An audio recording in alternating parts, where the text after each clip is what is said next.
जब लोगों को पता चलेगा कि दज्जाल इस दुनिया में जाहिर हो चुका है तो लोग उसके डर से अपने अपने घरों में छुप जाएंगे।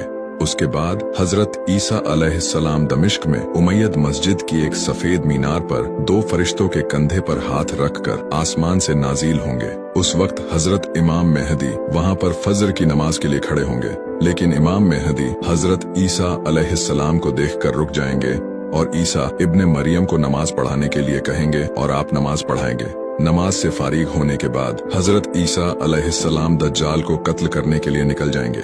जब दज्जाल हजरत ईसा अलैहिस्सलाम को देखेगा तो वो भागने की कोशिश करेंगे। हदीस में आता है कि दज्जाल हजरत ईसा अलैहिस्सलाम की सांस से ऐसा घुलना शुरू हो जाएगा जैसे नमक पानी में घुलता है। जब दज्जाल मुल्क शाम से भागेगा तो वो भागते भागते इसराइल में मौजूद लूद के मुकाम पर जा ठहरेगा। उसके बाद हजरत ईसा अलैहिस्सलाम वहीं पर आकर उसको कत्ल करेंगे। दज्जाल को कत्ल करने के बाद हजरत ईसा अलैहिस्सलाम यरूशलेम जा ठहरेंगे।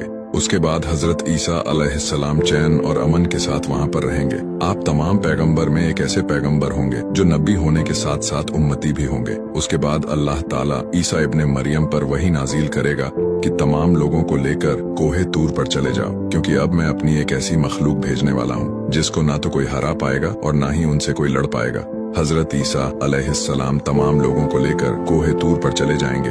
उसके बाद याजूज माजूज को अल्लाह ताला इस दुनिया में भेज देगा। ये एक ऐसी मखलूक होगी जो हर बुलंदी से उतरती नजर आएंगी। याजूज माजूज ऐसी फसादी मखलूक होगी जो तमाम दुनिया में को उखेड़ कर रख देगी। हदीस में आता है कि याजूज माजूज का एक ग्रोह जब दरिया तिब्रिया से गुजरेगा तो वो दरिया का पानी पी जाएगा, और जब दूसरा ग्रोह वहाँ से गुजरेगा तो वो देखेंगे कि यहाँ पर कभी पानी मौजूद ही न था। उस वक्त दुनिया में ना तो कोई इंसान मौजूद होगा और ना ही कोई चौपाया, क्योंकि लोग अपने आप को और अपने जानवरों को घरों में ऐसे कैद कर लेंगे। अगर जमीन पर कोई होगा तो वो सिर्फ याजूज माजूज होंगे। आप जरा इमेजिन करें कि ये किसी हॉलीवुड मूवी का सीन जैसा नहीं लगता, ये किसी मार्वल मूवी का सीन जैसा नहीं लगता है। जैसे कि दज्जाल का हजरत ईसा अलैहिस्सलाम की सांस से घुलना और तमाम दुनिया का खाली हो जाना।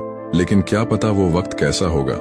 चलिए अब हम अपने टॉपिक पर वापस लौटते हैं। जब दुनिया खाली हो चुकी होगी तो याजूज माजूज सोचेंगे कि हमने जमीन वालों को तो मार दिया है, अब आसमान वालों की बारी है। फिर वो सारे आसमान की तरफ तीर चलाएंगे और उनके सारे तीर खून में लथपथ हुए जमीन पर आप गिरेंगे। याद रहे कि ये वक्त तीर और भालाओं का होगा। इस वक्त में मॉडर्न हथियार होंगे या नहीं, अल्लाह बेहतर जानता है। इन तीरों को देखकर वो खुशी मनाएंगे कि हमने आसमान वालों को भी मार गिराया है। उसके बाद हजरत ईसा अलैहिस्सलाम अल्लाह से दुआ फरमाएंगे कि इस फसादी मखलूक से हमें निजात दिला। फिर अल्लाह ताला याजूज माजूज की गर्दनों में एक ऐसा कीड़ा पैदा करेंगे कि वो सारे जमीन पर ऐसे मारेंगे कि एक हाथ का फासला इनके बीच भी ना होगा।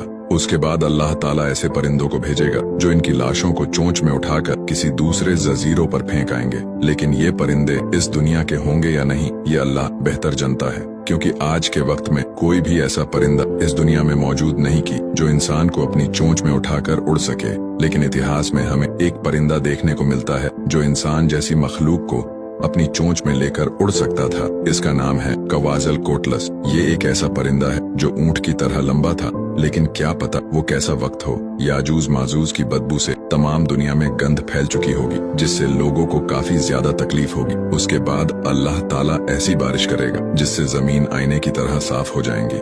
ये ऐसी बारिश होगी जो आज से पहले इस दुनिया में कभी ना हुई होगी।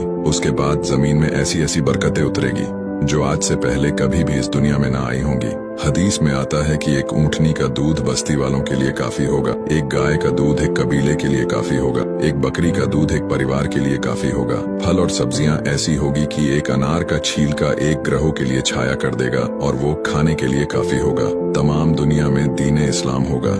एक आदमी और दूसरे आदमी के बीच जरा भी दुश्मनी ना होगी। लोगों में मोहब्बत और अमन होगा। उसके बाद दुनिया में धीरे धीरे दोबारा से बदकारी फैलने लगेगी। लोग एक खुदा को भूलकर दोबारा से बुत परस्ती में लग जाएंगे। फिर एक छोटी पिंडलियों वाला हब्सी पूरी रात हब्सा से चलेगा कि खाना काबा के नीचे खजाना मौजूद है और वो इसको गिरने आएगा। जब ये खबर हजरत ईसा अलैहिस्सलाम तक पहुंचेगी तो आप तमाम मोमिन बंदों को लेकर खाना काबा की तरफ आएंगे। जब हजरत ईसा अलैहिस्सलाम शाम की सरजमी पर पहुंचेंगे तो अल्लाह ताला एक ऐसी ठंडी हवा चलाएंगे जो तमाम मोमिन बंदों की रूह कब्ज कर लेगी। फिर दुनिया में बदकार लोग बाकी होंगे। उसके बाद वो हबसी खाना काबा को गिरा देगा, लेकिन उसके नीचे कुछ नहीं होगा। फिर एक आग यमन की तरफ से निकलेगी जो तमाम लोगों को मैदान महशर की तरफ हाँफती हुई लेकर जाएंगी।